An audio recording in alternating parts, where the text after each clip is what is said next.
Hello, welcome back to our channel షిబా విడియన్ official. So ఈరోజు మన ఛానల్లో పెరుగు పచ్చడి ఎలా రెడీ చేయాలో చూద్దాం. ఇంట్లో ఎలాంటి కూరగాయలు లేనప్పుడు ఒక్కసారి ఇట్లా ట్రై చేసి చూడండి, టేస్ట్ మాత్రం సూపర్ ఉంటుంది. సో ఇక్కడ నేను 2 కప్పులు తీసుకున్నాను అనమాట. మీ క్వాంటిటీకి తగ్గట్టు మీ ఇంట్లో ఎంతమంది ఉంటారో అన్ని కప్పులు తీసుకొని చిక్కగా కలిపి పెట్టుకోవాలన్నమాట. చిక్కటి పెరుగు తీసుకోవాలి, టేస్ట్ చాలా బాగుంటుంది. ఇప్పుడు ప్రాసెస్లోకి వెళ్ళిపోదాం. ఫస్ట్ ఒక గిన్నె పెట్టుకొని స్టవ్ ఆన్ చేసుకొని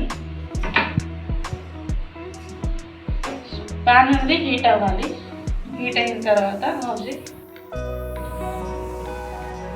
హీట్ అయిన తర్వాత కాస్త ఆయిల్ వేసుకోవాలి. ఆయిల్ హీట్ అవ్వాలి.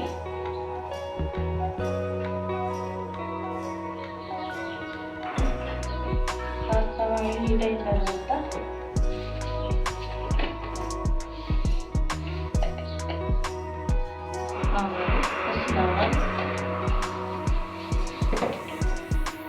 కాస్త జీలకర్ర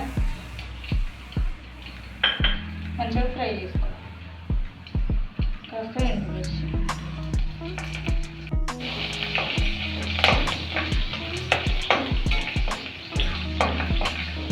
మంచిగా వేగిపోవాలి. వేగిన తర్వాత కాస్త కరివేపాకు,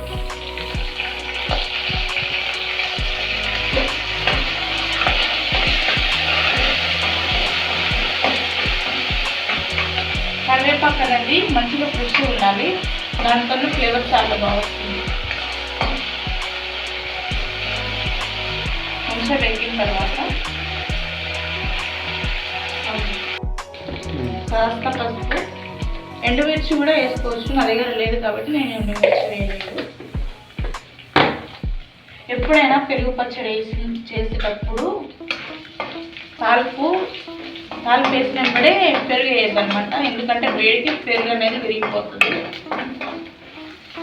తాలింపు మంచిగా వేగిన తర్వాత స్టవ్ మీడియంలో పెట్టుకొని కొన్ని వాటర్ పోసుకోవాలి. కొన్ని వాటర్ పోసుకొని స్టవ్ ఆఫ్ చేసుకోవాలి. ఈ తాలింపు చల్లారిన తర్వాత పెరుగు వేసుకోవాలి. ఇప్పుడు మనం మంచిగా బీట్ చేసి పెట్టుకున్న పెరుగును దీంట్లో యాడ్ చేయాలి. ఎప్పుడైనా పెరుగు వేడిపైన వేయద్దు, వేడిపైన వేస్తే విరిగిపోతుంది, టేస్ట్ కూడా చాలా మంచిగా రాదనమాట. చిక్కటి పెరుగు తీసుకోండి. మనం తాలింపులో వాటర్ ఎందుకు యాడ్ చేసామంటే ఆ వాటర్ యాడ్ చేస్తే ఫ్లేవర్ అనేది చాలా బాగుంటుంది. ఒకసారి ట్రై చేయండి, ఏ తాలింపు అయినా సరే టేస్ట్ చాలా బాగుంటుంది. ఇప్పుడు మంచిగా కలుపుకోవాలి. అంతే, సింపుల్గా మన పెరుగు పచ్చడి రెడీ అవుతుంది. చూసారా విరగకుండా ఎంత బాగుంటుందో.